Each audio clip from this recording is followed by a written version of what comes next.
দেখতে দেখতে কিভাবে যে 10টা দিন পার করে ফেললাম বাবার বাড়িতে, সত্যিই বুঝতে পারলাম না।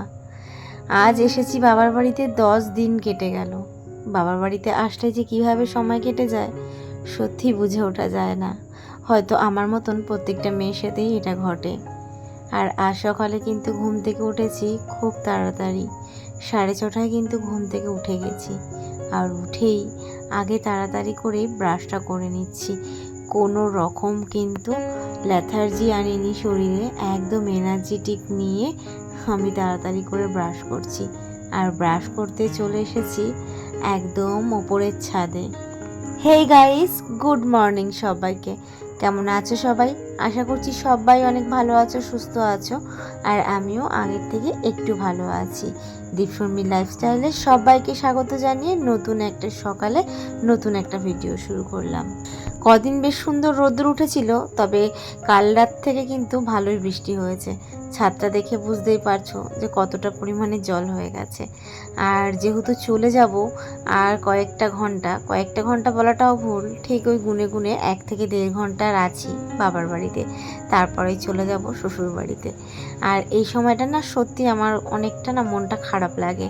যতবারই বাড়িতে আসি যাওয়ার সময় না আমি মানে বাড়িতে যা যা জিনিস আছে সেগুলোকে না আমি টাচ করে, সমস্ত কিছুতে টাচ করে তারপরে আমি বাড়ি যাই।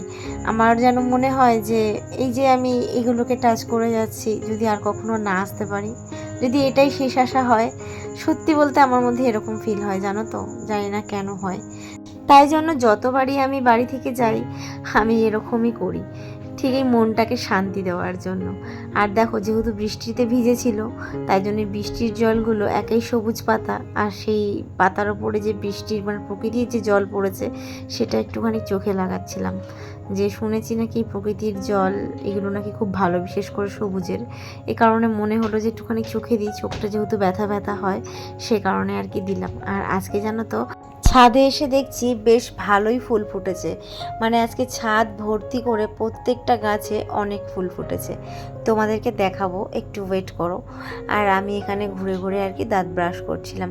বাড়িতে আসলে আমি এটাই করে থাকি, ব্রাশ নিয়ে সোজা চলে আসি ওপরে, আর ওপরে ছাদে হেঁটে হেঁটে ঘুরে ঘুরে ব্রাশ করি। যদি কিনা খুব রোদ্দুর থাকে, এরকম শান্ত আবহাওয়া থাকলে তো কোনো কথাই নেই, আমি এটাই করি। আর আমি শ্বশুরবাড়িতেও এই জিনিসটাই করি।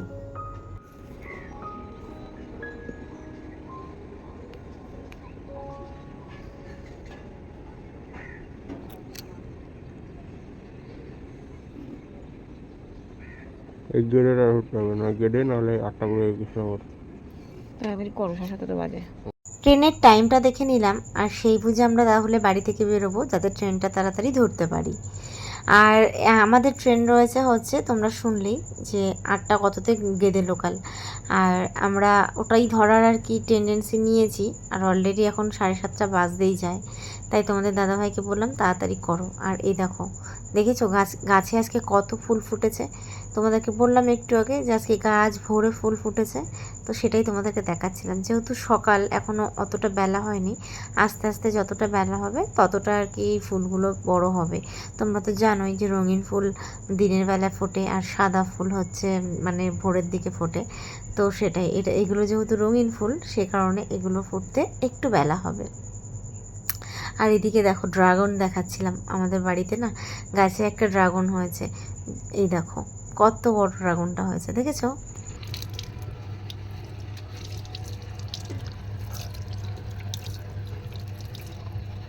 আজকে যেন আমার বাড়ি যেতে মনই চাইছিল না, কি জানি এবারে এসে সত্যি বলতে না সেরকমভাবে মনটা পোষালো না। আসলে এসেছি 10 দিন হয়ে গেছে ঠিকই, তবে শরীর খারাপ করেই কেটে গেছে।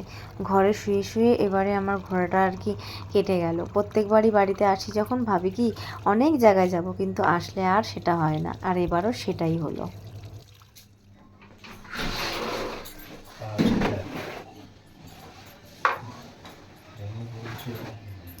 Hi guys, good morning.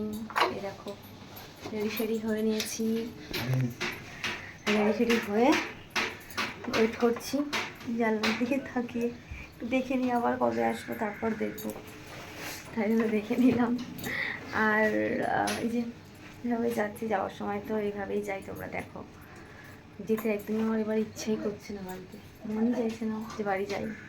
তোমার দাদাভাই ওইদিকে রেডি হচ্ছে, বলেছিল 8:14 ট্রেনটা বলবে, কিন্তু আমরা হবে না, 8:10 হয়ে গেছে। আর আমার জন্য যে প্রবলেম হচ্ছে, পেটটার মধ্যে সমস্যা হচ্ছে। যাই হোক, চলো। বিস্কুট খেয়েছিস দুটো?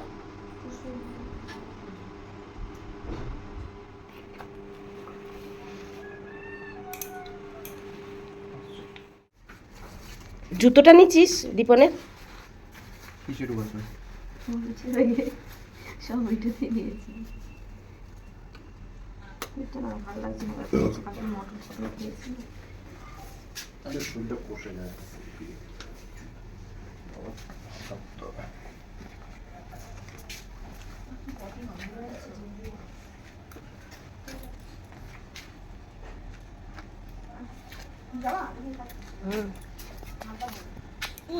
যাও ওঠো, ওটা একটু ট্রেন ধরার আছে, দুজন তো যাবে।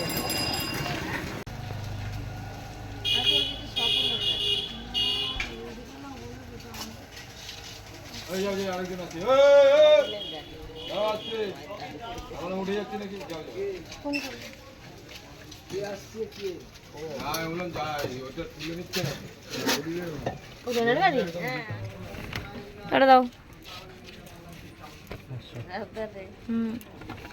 ফোন করবি। টাটা।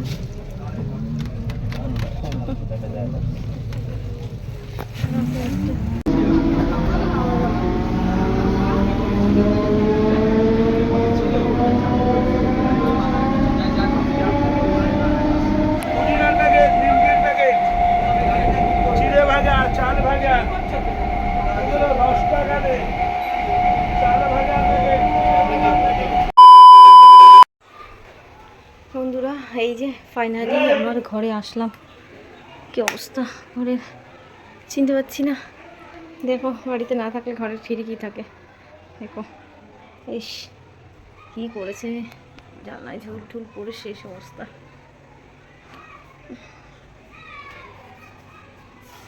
আর এই যে আমি প্রচণ্ড টায়ার্ড হয়ে গেছি গো, শরীরের দিকে তাকাতে পারছি না, চোখ মুখে অবস্থা। যাই হোক, চলো বাড়ি পৌঁছে গেছি। আর জানো, ট্রেন আজকে প্রচণ্ড লেট ছিল, অনেকক্ষণ দাঁড়িয়েছিলাম ব্যারাকপুর স্টেশনে, প্রায় 1.5 ঘন্টা মতন, তারপর ট্রেন এসছে। শরীরটা একটু খারাপ লাগছে, ট্রেনের মধ্যে না মাথাটা ঘুরছিল। ফ্রেশ ট্রেশ হবো, স্নান করব। আজকে আবার সোমবার, তো শিবের মাথায় জল ঢালতে হবে। শ্রাবণ মাসে জল ঢালি তো। এর আগের বারে না, আগের সোমবারে আমি আমার বাড়িতে ঢেলেছিলাম, ঘরের শিবলিঙ্গ ছিল ওখানে। এবারও তাই করবো, সামনে মন্দিরে জল ঢালবো। আমি কষ্ট করে মন্দিরে যাবো না, শরীরের জন্য। একদম লাস্ট সপ্তাহে এখানে গিয়ে পুজো করবো, এই শিবের মাথাতেই জল ঢালবো। ঢালা নিয়ে কথা, তাই না বলো? সেই যে শিবকেই দিই। চলো এখন আপাতত ব্লগ স্টপ রাখছি, পরে আবার আসছি। চলো tata. Hello guys, good afternoon. বাড়িতে আসার পর দেখো কত কিছু করেছি। দেখো বিছনাগুলো সব চাদরগুলো তুলে দিয়েছি। এদিকে এগুলো সব ভাড়া মোছা করে পরিষ্কার করেছি, যা অবস্থা হয়ে গেছিলো সেটা তোমাদেরকে বলা হতো না। সব পরিষ্কার করে ঘরটা ভালো করে ঝাড় দিয়ে মুছে নিয়ে গিয়ে একবারে স্নান করে এসেছি। আর এখন 1টা বেজে গেছে, এখন যাবো হচ্ছে বাইরে মন্দিরে জল ঢালতে। চলো তোমাদের একটু সঙ্গে করে নিয়ে যাই, চলো। আমাদের বাড়ির অপোজিটেই যেহেতু রয়েছে ভোলে বাবার মন্দির, তাই আর কষ্ট করে দূরে কোথাও যেতে হয় না। আর নাইটি পরে এভাবে এসছি বলে তোমরা আবার কেউ কিন্তু প্লিজ খারাপ মন্তব্য করো না। মন্দির কিন্তু পুরো ফাঁকাই ছিল, তোমরা দেখতেই পাচ্ছ, কোনো লোকই ছিল না, তাই আমি এভাবেই এসেছি। আর যেহেতু বৃষ্টি পড়ছিল বাইরে, আর এখানে না অনেক জলও হয়েছিল, সেই জন্য নাইটিটাকে একটু গুটিয়ে নিয়েছিলাম।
মন্দিরে কোনো ব্রাহ্মণ ছিল না, সে কারণে নিজের মতন করেই বাবাকে পুজো দিলাম।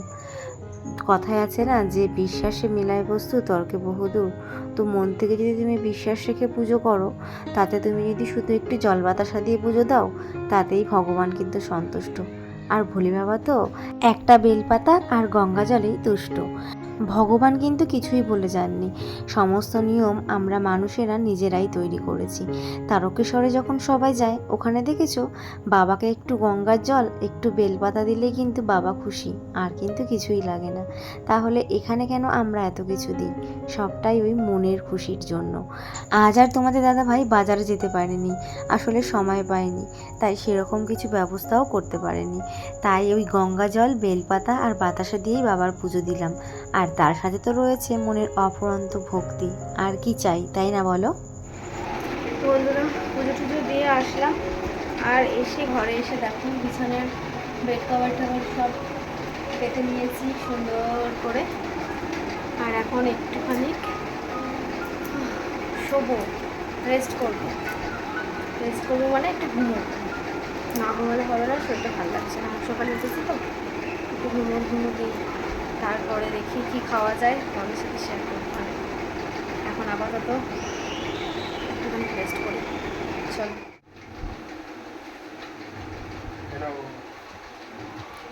বাবা কত সুন্দর কেটেছে, ওয়াও গাইস দেখো, আমি তো শ্রাবণ মাসের ব্রত করেছি, আজকে দ্বিতীয় সোমবার পালছি, তাই জন্য বরটা দেখো, আমি বরের মঙ্গলের জন্য পুজো করেছি, আর বর আমার মঙ্গলের জন্য দেখো ফল কেটে নিয়ে এসে দিয়েছে।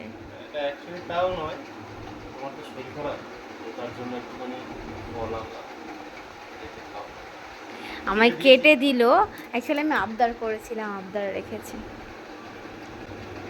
হাতে দাও, প্লেটটা দাও, ওরম ভাবে না, প্লেটটা দাও, শুদ্ধ দিয়ে দাও। থ্যাংক ইউ গাইস, তোমাদের বরটা কি এরকম করে? কমেন্টে জানিও। A few moments later. Guys সারাদিন পর এই যে হব্বিসি নিয়ে বসলাম, এই দেখো এখন আমি খেতে বসবো। এখন 9:30 বাজে। হব্বিসিতে কী কী আছে চলো বলি। 2টো কাঁচা লঙ্কা আর আলু সেদ্ধ, আর হচ্ছে এই যে পটল সেদ্ধ, আলু সেদ্ধ পটল সেদ্ধ, আর রয়েছে এগুলো বিট নুন। তো এগুলো দিয়ে হচ্ছে আমার রাতের ডিনার হবে। একে শরীর খারাপ, তো আমাদের সারাদিন না খেয়ে উপর চোখ মুখ শুকিয়ে গেছে, আমি জানি, খুব অর্ডার লাগছে, আমার কিছু করার নেই। এগুলো খেয়ে তাড়াতাড়ি শুয়ে পড়বো, কারণ কালকে থেকে জীবনটা অন্যভাবে চালাবো, তো সেজন্যই আর কি একটা খেয়ে নেওয়া। এখন 9:30 বাজে, আর খেয়ে দিয়ে হয়তো একটু তোমাদের শুনতেও প্রবলেম হবে, কারণ বাইরে কীর্তন হচ্ছে সে কারণে। আর এরকম হবিষ্যৎ তোমরা খেতে পারো, এটা আমার ব্রাহ্মণের থেকে জিজ্ঞাসা করেই খাওয়া। তো এটা খাই বলে অনেক রকম কথা বলে, কিন্তু এটা কিন্তু আমি আগে কোনোদিন খেতাম না। এখানে পুজো দেওয়ার পর ব্রাহ্মণই বলেছে যে আতপ চালের ভাত খেতে হবে, এটা কিন্তু সেদ্ধ চাল নয়, আতপ চালের ভাত। তো এটা খাওয়াই যায়, এটা খেললেই কোনো প্রবলেম নেই। সন্ন্যাসী যারা করে তারাও নাকি এটাই করে, এটাই আর কি করে, তো সেটাই আর কি খাচ্ছি। চলো খেতে থাকি, ভালোই লাগছে, ঘি হলে বেশি ভালো লাগবে। গরম